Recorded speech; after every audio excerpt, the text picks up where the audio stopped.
Bonjour, alors dans cette vidéo, on va voir sur quelques exemples, à nouveau comment appliquer les lois locales de l'électromagnétisme pour trouver, dans certains cas très particuliers, le champ électrique ou le champ magnétique.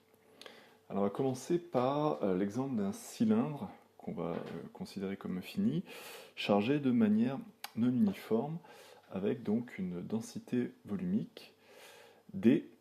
Donc on n'emploie pas ρ, parce que ρ ça va être la coordonnée du point M.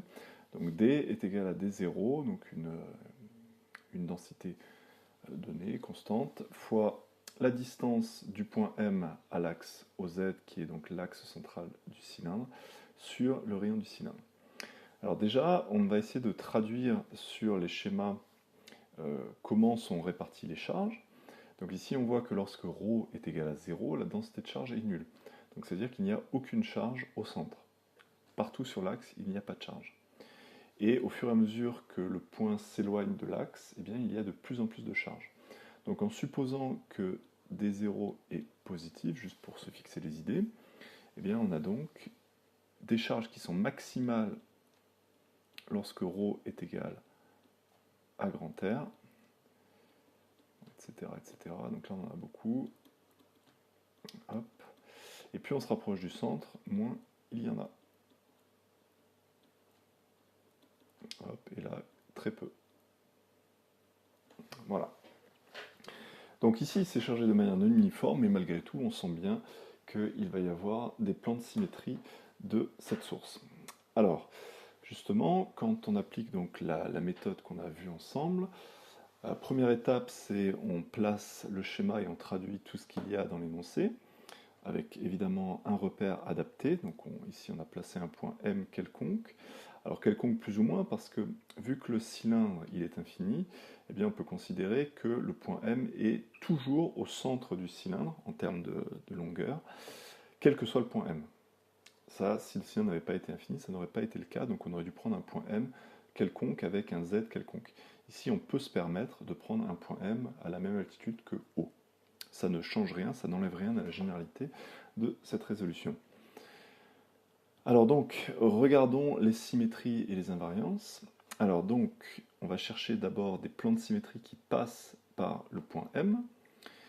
Donc ici, on voit clairement que le plan O, euro, EZ, donc le plan vertical ici O, euro, EZ, coupe bien la source en deux parties parfaitement symétriques et passe par le point M. Donc c'est bien un plan de symétrie.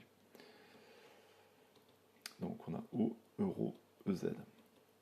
Pour le champ électrique, on a besoin de deux plans de symétrie vu que le champ il appartient au plan de symétrie. Donc pour connaître la direction du champ au point M, on a besoin de deux plans de symétrie. Donc le second, en fait, c'est le fait que, vu que le cylindre est infini, eh bien, je peux couper horizontalement, comme ceci, mon cylindre. Donc c'est bien un plan qui passe par le point M, et ça coupe bien en deux parties absolument équivalentes, puisque par exemple ici, les charges qui sont là, on a les mêmes qui sont ici. Donc c'est également un plan de symétrie. Donc le plan horizontal, c'est le plan qui, avec le repère, s'écrit O, euro, EFI. Donc du coup, quel que soit le point M, qu'il soit à l'intérieur ou à l'extérieur, c'est important, eh bien la direction, c'est la direction commune, la direction de l'intersection des deux plans, donc c'est la direction euro. Voilà, donc ça c'est quel que soit le point M. Ensuite, si on regarde les invariances, évidemment, vu que le cylindre est infini, il va y avoir invariance de translation selon Z, et également invariance de rotation selon phi. Donc ça veut dire que l'expression du champ électrique ne va faire intervenir qu'une seule variable, c'est la distance du point considéré au centre du cylindre, donc ρ. Du coup, si on écrit ces deux informations, eh bien on a un champ qui n'est dirigé que selon la direction euro et qui ne dépend que de la distance au centre. Alors une petite remarque qui va nous être utile par la suite, c'est on va prendre des points particuliers qui sont les points au niveau de l'axe. Donc par exemple le point O. Au niveau du point O, en fait on n'importe quel point de l'axe, mais par exemple au niveau du point O, eh bien en fait on a beaucoup plus de plans de symétrie. Parce qu'au niveau du point O, n'importe quel plan vertical coupe le cylindre en deux parties symétriques et passe bien par le point O. Donc ça veut dire qu'on a une infinité de plans de symétrie, plus le plan horizontal. Donc ça veut dire que le champ électrique, au niveau d'un point central, devrait appartenir à tous les plans verticaux et en même temps au plan horizontal. Donc ça, c'est impossible. Donc infinité de plans verticaux plus plan horizontal. Donc c'est impossible. Pardon, j'ai mis fond. Plan horizontal. Donc E, c'est l'intersection de tous ces plans. Et donc c'est impossible. Donc, information qui va nous servir par la suite, c'est que le champ en n'importe quel point central ne peut être que nul. Donc voilà pour ce qui est de la préparation du problème.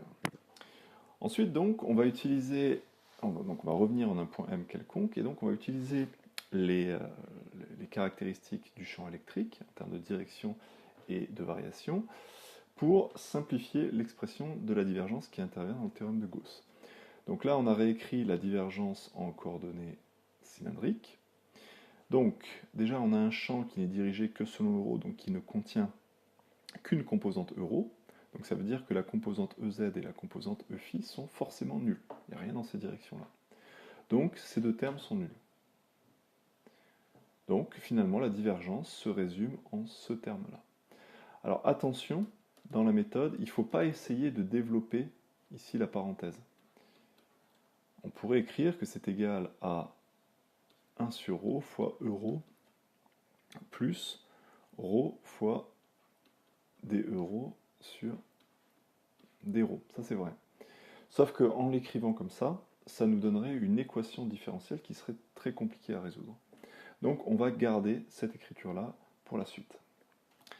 Alors la suite, c'est l'application, l'exploitation du théorème de Gauss local, donc qui dit que quel que soit le point de l'espace, eh bien la divergence du champ électrique en ce point est égale à la densité en ce point sur epsilon 0. Donc ici la densité, je l'ai appelée D. Et donc ici, évidemment, selon le point M, la densité n'est pas la même, puisque si on est à l'extérieur, la densité vaut 0, la densité de charge, vu qu'il n'y a pas de charge, et quand on est à l'intérieur, eh bien, elle a l'expression qu'on a vue dans l'énoncé. Donc il faut faire deux cas, intérieur-extérieur, et vu qu'on a ici une information sur ce qui se passe en un point particulier de l'intérieur, eh bien on va commencer par la zone intérieure. Donc c'est parti, à l'intérieur, donc ρ plus petit ou égal à ρ, eh bien on a donc la densité qui vaut, eh bien on l'a vu, d0 fois ρ sur epsilon 0. Or la divergence c'est 1 sur ρ fois la dérivée par rapport à ρ de ρ fois le champ qu'on cherche. Donc c'est égal à d0 fois ρ sur epsilon 0. Donc je vais faire passer 1 sur ρ de l'autre côté. Ici en fait on a une dérivée partielle mais qui se transforme en dérivée totale parce que ça ne dépend de toute façon que de ρ. Donc ça fait la dérivée par rapport à ρ du produit ρ fois euro est égal à d0 ρ carré sur epsilon 0. Ensuite donc on va primitiver de chaque côté. Ça donne ρ euro plus constante est égal à d0 ρ cube sur 3 epsilon 0 plus constante. Et donc la constante de gauche, on ne l'écrit pas parce qu'on peut la faire passer à droite et la mettre avec la constante de droite, et du coup on a entre guillemets une grosse constante à droite. Et donc cette grosse constante, on va la déterminer. Et évidemment, on va utiliser la condition qu'on a pour ρ égale à 0, on sait que euro est égal à 0. Donc quand on applique ça ici, ça fait 0 fois 0 égale blablabla fois 0 au cube, donc 0 plus k. Donc cette constante k est nulle. Et donc on en déduit que le champ euro, enfin la composante selon ρ du champ, c'est égal à d0 ρ carré sur 3 epsilon 0. Donc ça c'est vrai uniquement à l'intérieur. Maintenant à l'extérieur. À l'extérieur, quel que soit le point M, il n'y a pas de charge. Donc le théorème de Gauss local s'écrit divergence de E est nulle. Donc pareil, on réécrit l'expression de la divergence simplifiée, puisqu'elle est valable quel que soit le point M, c'est la simplification due aux symétries invariances du problème, donc ça ne dépend pas d'où est le point M. Donc 1 sur ρ fois la dérivée par rapport à ρ de ρ fois le champ électrique est égal à 0. Donc à l'extérieur, de toute façon, ρ, enfin, ρ il est quelconque, hein, on ne s'intéresse pas à ce qui se passe à l'infini, donc c'est pas ça qui vaut 0. Ensuite, donc en primitive, ça fait ρ fois euro est égal à une constante, que je vais écrire k'. D'où euro à l'extérieur égale k' sur ρ. Mais cette constante, il faut la déterminer. Et donc ici, on a un problème dans lequel il n'y a pas de modélisation. Donc ça implique que tous les champs sont continus. Et donc ici, on va se servir de ça pour utiliser le champ qu'on a trouvé à l'intérieur qui ne contient aucune constante inconnue pour déterminer cette constante inconnue à l'extérieur. Donc la continuité, on va l'écrire ainsi, c'est donc euro pour ρ qui tend vers R moins est égal à euro pour ρ qui tend vers R plus. Autrement dit, ça c'est à l'intérieur, ça c'est à l'extérieur. Donc on fait la continuité au niveau de la surface du cylindre. Et donc vu que ça c'est à l'intérieur le terme de gauche, bien on va utiliser l'expression du champ à l'intérieur, dans lequel, attention, on va remplacer ρ par R. C'est pas pour n'importe quelle valeur de ρ, ça c'est uniquement la condition à la limite au niveau de la surface du cylindre. Donc on avait trouvé d0 ρ carré sur 3 epsilon 0, d0 ρ carré. Alors, qu'est-ce que je viens de dire? On remplace ρ par R sur 3 epsilon 0 est égal à la même chose, donc on utilise l'expression extérieure mais en remplaçant ρ par R. Donc égal k' sur R. Donc on en déduit que k' c'est égal à d0 r³ sur 3 epsilon 0. On est content, on a k', mais le plus important c'est de trouver le champ. Donc on va pouvoir remplacer k' dans ici cette expression-là. Et donc on en déduit le champ à l'extérieur qui vaut euro est égal à d0 r³ sur 3 epsilon 0 sur ρ. Et donc si on résume, eh bien on a le champ à l'intérieur qui va être égal à d0 ρ carré sur 3 epsilon 0 euro, donc c'est égal à la composante selon ρ fois euro, et le champ à l'extérieur qui vaut d0 r³ sur 3 epsilon 0 ρ euro. Et donc on a quelque chose qui est logique, c'est que le champ, il diminue bien avec ρ à l'extérieur, et par contre, il augmente à l'intérieur. Donc il augmente comme ρ carré.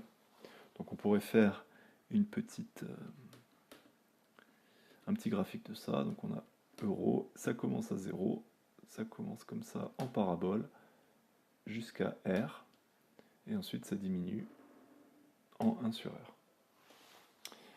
Voilà donc pour ce premier exemple.